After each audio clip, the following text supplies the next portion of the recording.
Le centre-ville de Kiev a été touché, vraiment le centre non loin du quartier gouvernemental. J'étais sur place un peu plus tôt, j'ai pu parler à un travailleur des urgences qui m'a dit que ce n'était pas encore clair si c'était une roquette qui avait directement atteint son cible ou si la roquette avait été touchée par les systèmes de défense antiaériens. En tout cas, d'habitude, on considère que le centre de Kiev est protégé par les systèmes de défense antiaériens. Cela faisait plus d'un an que des endroits aussi près du centre-ville ont été touchés. Mais là, j'ai pas pu filmer ou faire des directs parce qu'ils considèrent que c'est un objet stratégique. Je pense que c'est un bâtiment industriel qui a été touché, mais on ne sait pas si c'était une usine qui fonctionnait ou une usine à l'abandon ou autre chose. Dans le quartier, en fait, il y a plusieurs usines qui ont été converties en café ou en restaurant.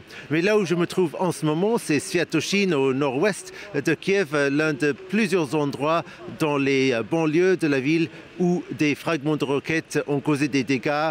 Ici, il y a beaucoup de fenêtres qui ont été brisées, une maison un peu plus loin a brûlé.